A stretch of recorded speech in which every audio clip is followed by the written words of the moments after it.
Hello students, welcome back my YouTube channel biology science. आज हम आप लोगों को सूक्ष्म जीव जीवाणु अर्थात बैक्टीरिया के बारे में बताएंगे, जिसके अंतर्गत जीवाणुओं का सामान्य परिचय, जीवाणुओं की खोज किसने की, इनके लक्षण, इनका आकार तथा परिमाप आदि चीज़ों के बारे में डिटेल में बताएंगे। जानने के लिए मेरा पूरा वीडियो अंत तक ध्यान से देखिए, और यदि अभी तक हमारे चैनल को सब्सक्राइब ना किया हो तो सब्सक्राइब जरूर कर लीजिए। तो चलिए अब जीवाणु अर्थात बैक्टीरिया के बारे में बता देता हूँ। सभी जीवाणु जगत मोनेरा के अंतर्गत आते हैं।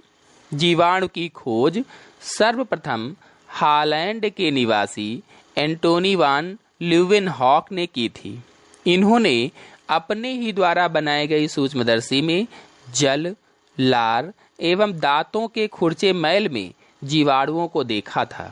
चलिए अब इनका स्वभाव अर्थात प्रकृति तथा आवास के बारे में आप लोगों को बता देता हूँ। जीवाणु एक कोशिकीय अति सूक्ष्म जीव होते हैं, अर्थात इनका शरीर एक कोशिका का बना होता है और इतने छोटे होते हैं कि नग्न आँखों से दिखाई नहीं देते हैं। ये पृथ्वी पर, पृथ्वी के अंदर, वायुमंडल में सभी जगह पर पाए जाते हैं। इसी प्रकार ये विभिन्न जीवों के शरीर में भी पाए जाते हैं। कुल मिलाकर कहा जाए तो जीवाणु लगभग प्रत्येक स्थान पर विद्यमान होते हैं।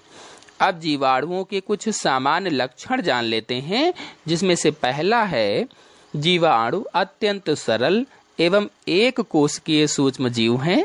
अगला, जीवाणु जल, थल, वायु आदि सभी स्थानों पर पाए जाते हैं, जैसा कि अभी आपको बताया था। अगला है जीवाणु मृतोपजीवी या परजीवी होते हैं, अर्थात ये अपना भोजन स्वयं नहीं बना पाते हैं, इसीलिए मृतोपजीवी यानी मृत पदार्थों से और परजीवी यानी दूसरी जीवों की सहायता से अपना भोजन लेते हैं। अगला है इनकी कोशिका संरचना सरल होती है। चूंकि ये एक कोशिकीय होते हैं और इनकी कोशिका में बहुत सारे कोशिकांग नहीं पाए जाते हैं, इसलिए इनकी कोशिका संरचना सरल होती है। अगला है जीवाणु अकेले व समूहों में पाए जाते हैं। तो कुछ जीवाणु तो अकेले पाए जाते हैं, कुछ दो के जोड़े में पाए जाते हैं और कुछ जंजीर की तरह समूहों में जुड़े रहते हैं। अगला है ये बर्फ व गर्म जल के झरनों में 80 डिग्री सेंटीग्रेड तक के तापक्रम पर भी पाए जाते हैं, यानी इतने डिग्री सेंटीग्रेड तक के तापक्रम पर भी जीवाणु मिल जाते हैं। अगला है जीवाणु में 70S प्रकार के राइबोसोम पाए जाते हैं, अर्थात राइबोसोम दो प्रकार के होते हैं, 70S और 80S, जिसमें से 70S प्रकार के इसमें राइबोसोम पाए जाते हैं, चूंकि ये प्रोकैरियोटिक कोशिकाएं होती हैं। अगला है इनमें जनन सामान्यतः द्विविभाजन द्वारा होता है, अर्थात विखंडन द्वारा होता है। तो ये तो हुए कुछ प्रमुख लक्षण। अब इनका परिमाप जान लेते हैं।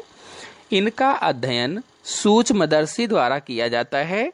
इनके माप की इकाई माइक्रोन है। इनका माप इनके आकार पर निर्भर करता है। इनकी औसत माप गोल जीवाणुओं का व्यास 0.5 से 2.5 माइक्रोन तक तथा लंबे जीवाणुओं की चौड़ाई 2 म्यू तक, लंबाई 2 से लेकर के 15 माइक्रोन तक हो सकती है। कुछ जीवाणु बड़े आकार के भी होते हैं, अर्थात 30 माइक्रोन से 40 माइक्रोन तक। आकार के आधार पर जीवाणु कई प्रकार के होते हैं, जो इस प्रकार हैं। पहला है कोकस या कोकाई। तो ये जीवाणु गोलाकार होते हैं, अर्थात गोल होते हैं, और ये भी कई प्रकार के होते हैं, जिसमें से पहला है माइक्रोकोकाई। जैसा कि आप चित्र में देख रहे हैं, यह गोल जीवाणु अलग अलग रहते हैं। उदाहरण के रूप में माइक्रोकोकस जीवाणु है। अगला है डिप्लोकोकाई। जैसा कि आपको चित्र में ये भी दिख रहा है, ये जोड़ों में रहते हैं, अर्थात 2 के समूहों में मिलते हैं। उदाहरण के रूप में डिप्लोकोकस निमोनी। अगला है स्ट्रेप्टोकोकाई। तो ये है स्ट्रेप्टोकोकाई। ये जीवाणु एक लंबी श्रृंखला में मिलते हैं, अर्थात जंजीर की तरह रहते हैं। जैसे उदाहरण के रूप में स्ट्रेप्टोकोकस लैक्टिस। अगला है टेट्राकोकाई।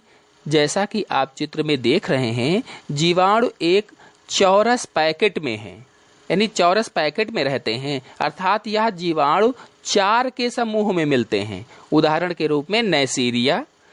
अगला है सार्सिनी।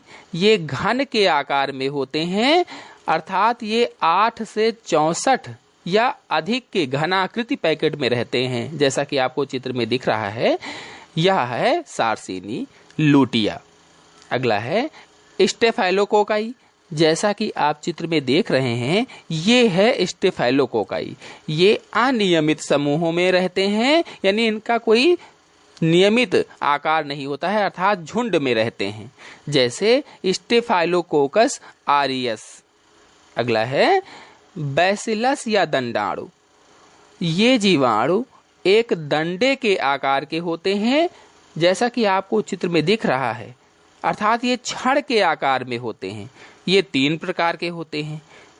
पहला मोनोबैसिलस, जब ये अकेले पाए जाते हैं तो इन्हें मोनोबैसिलस कहते हैं। दूसरा है डिप्लोबैसिलस, जब ये जोड़ों के रूप में रहते हैं तो डिप्लोबैसिलस। अगला है स्ट्रेप्टोबैसिलस, जब ये जंजीर के रूप में रहते हैं, अर्थात श्रृंखला के रूप में रहते हैं, जैसे बैसिलस ट्यूबरकुलोसिस। फिर तीसरा प्रकार का जीवाणु है सर्पिलाकार, यानी सर्पिल। ये जीवाणु हेलिकल आकार में होते हैं, अर्थात सर्पिलाकार होते हैं। इनमें फ्लैजिला भी पाए जाते हैं, जैसे उदाहरण के रूप में स्पाइरलम माइनस। फिर अगला है कॉमा। ये जैसा कि इसका नाम ही है कॉमा, ये एक कॉमा की जैसी संरचना वाले जीवाणु होते हैं, जैसे उदाहरण के रूप में विब्रियो कॉलेरी। इसके अलावा जीवाणु कई अन्य आकृतियों में भी पाए जाते हैं, जैसे तंतुमय, ताराकृति, चौकोर आदि। तो आज के अंक में इतना ही। अगले अंक में हम जीवाणु की संरचना के बारे में बताएंगे। तो जानने के लिए मेरा पूरा वीडियो देखिएगा अगला, और मेरे चैनल को सब्सक्राइब भी कर लीजिए, ताकि अगले वीडियो की नोटिफिकेशन भी आपको सबसे पहले प्राप्त हो जाए। धन्यवाद।